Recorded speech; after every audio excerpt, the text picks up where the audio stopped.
The truth is that killing innocent people is always wrong, and no argument or excuse, no matter how deeply believed, can ever make it right. No religion on earth condones the killing of innocent people. No faith tradition tolerates the random killing of our brothers and sisters on this earth. If Muslims curse the Christians, then the Christians will curse the Muslims. And people will curse Allah, and Allah will hold us responsible for that. Any organization or any individual that targets civilians and kills them for political agenda is a terrorist organization. The fundamental idea which defines a human being as a Muslim is the declaration of faith that there is a creator, whom we call God or Allah in Arabic, and that the creator is one and single. And we declare this faith by the declaration of faith, where we bear witness that there is no God but God. My life has been devoted to peacemaking. We've got to be fair. You can't say a place that has stripped joints is sacred ground. We've got to be just. We've got to speak the truth. We've got to have justice for everybody. We're a country of justice for all, not justice for non-Muslims only or some groups and not for others. I worked as a teacher in the public school system in New York City for several years, and I was a victim of the layoffs, in the mid-70s. And then I worked as a sales engineer for a company in New Jersey that was selling industrial filtration equipment. I'm not an agent from any government, even if some of you may not believe it. I'm not. I'm a peacemaker. Bigotry toward any faith community cannot have any place in civilized society anywhere in the world. God says in the Quran that there is only one true religion, God's religion. It's the same theme that God revealed to all of the prophets, even before Muhammad.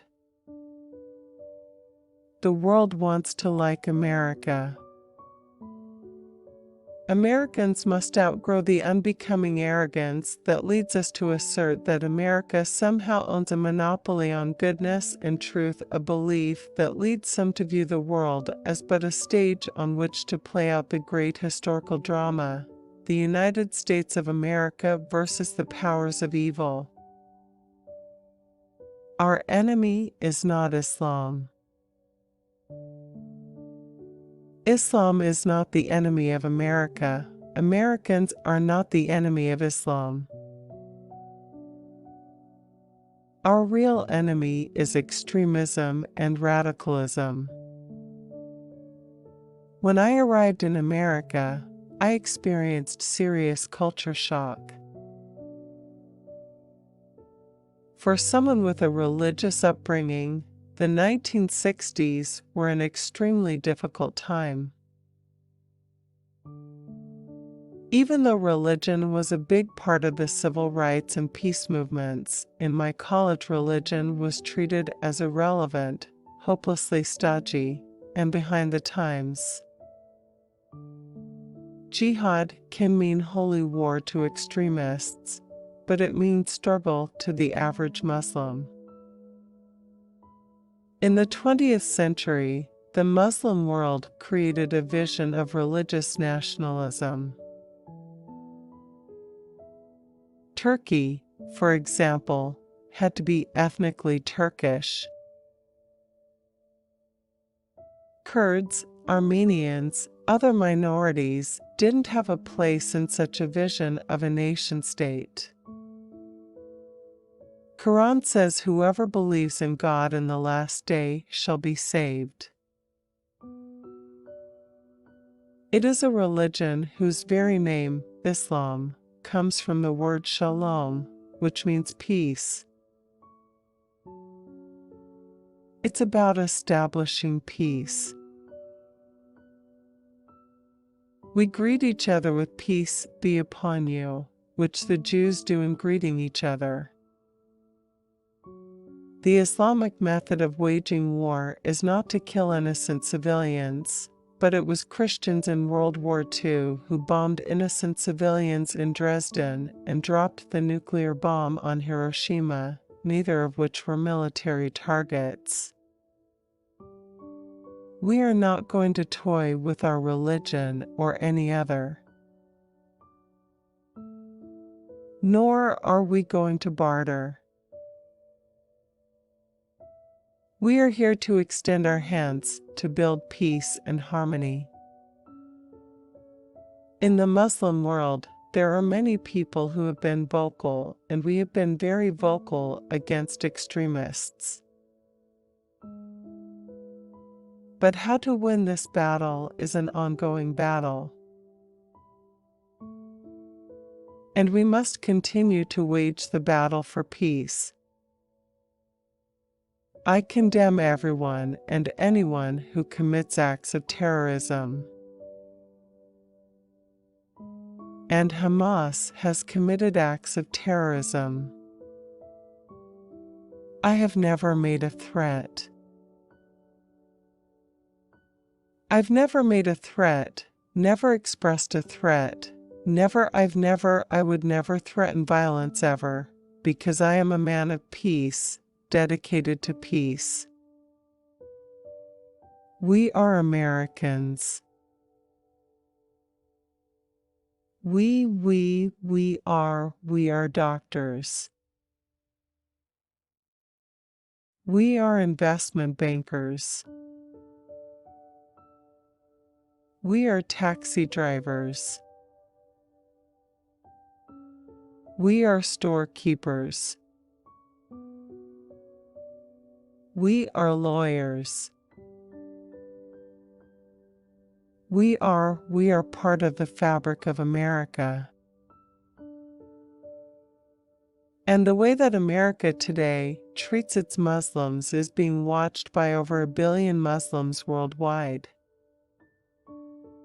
The battleground has been moderates of all faith traditions in all the countries of the world against the radicals of all faith traditions in all parts of the world.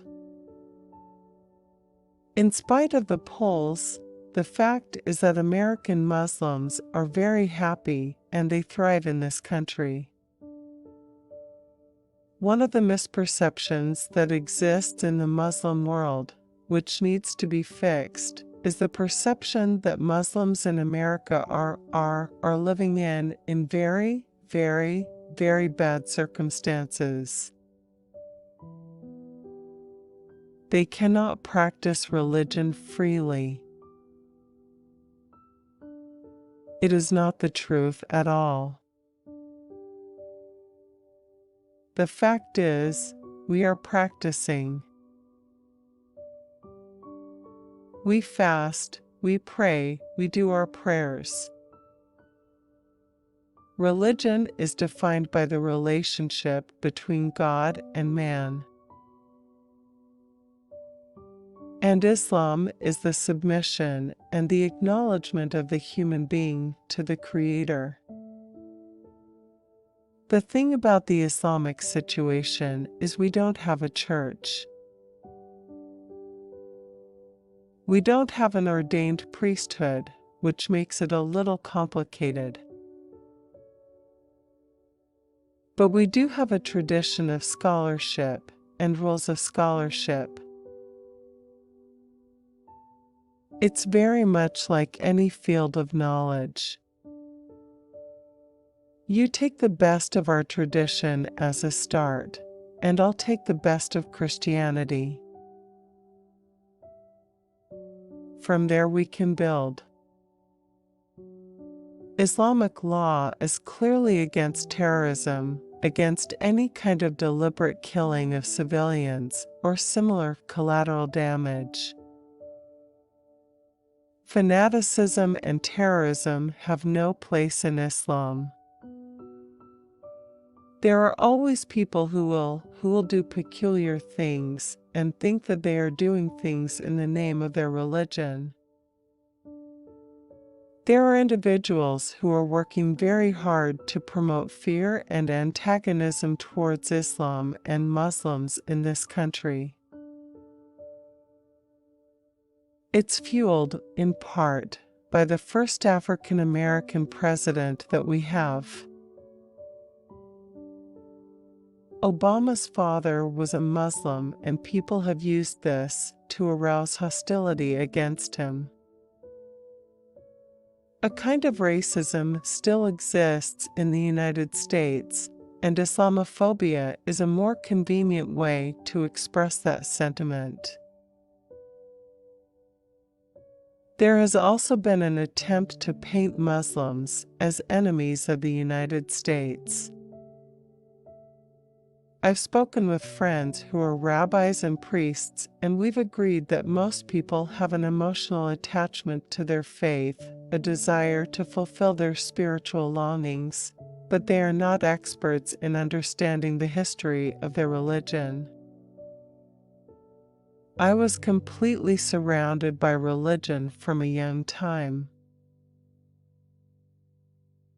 I was taught by my father. I engaged in discussions with him and many of these scholars who visited and came around the dining table, the lunch table, and attended many lectures with my dad. And so I learned the apprentice way. I read enormously on all different fields of Islamic thought, from philosophy to Islamic literature, poetry, exegeses, knowledge of the hadith, the teachings of the Prophet. That's how I trained myself. And then I was appointed Imam by a Sufi master from Istanbul, Turkey. There are moderates in Israel. There are moderates in Iran.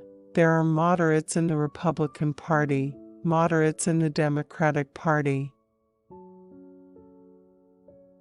What we need to do is we need to link all of these moderates together and to figure out a way by which this particular coalition can speak to important issues to marginalize the voice of the extremists. The American Principles of Democracy expresses the deepest values of the Sharia both structurally and in the government. Sharia requires us Muslims anywhere to abide by the law of the land. I am a supporter of the State of Israel. I am an American citizen born in Kuwait of Egyptian parents. I grew up in Great Britain, Malaysia, and Egypt and have lived in the United States since 1965, when I was 17.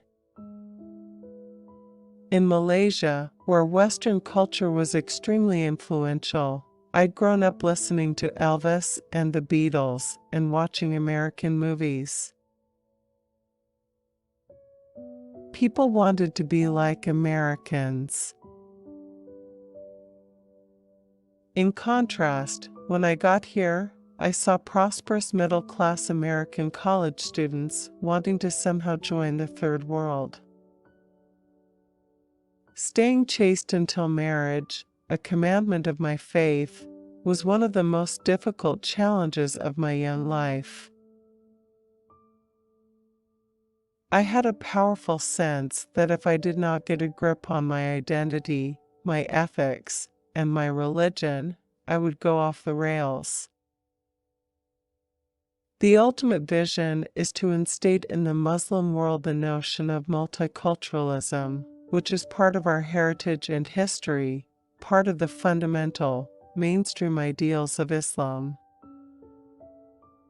What's brilliant about the United States system of government is separation of power. Not only the executive, legislative, judicial branches, but also the independence of the military from civilians, an independent media and press, an independent central bank.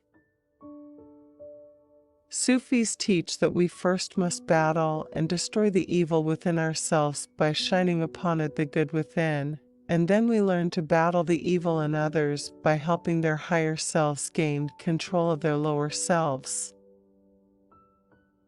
What's right with America and what's right with Islam have a lot in common. At their highest levels, both worldviews reflect an enlightened recognition that all of humankind shares a common creator, that we are, indeed, brothers and sisters. It is part of my responsibility as a bridge builder to speak the truth about what's great about America, what we've done right, and what are less glorious moments. And many people feel that the Iraq adventure, for example, has been one of our less glorious moments. I, as a Muslim, want you, as a Christian, to really be a perfect Christian.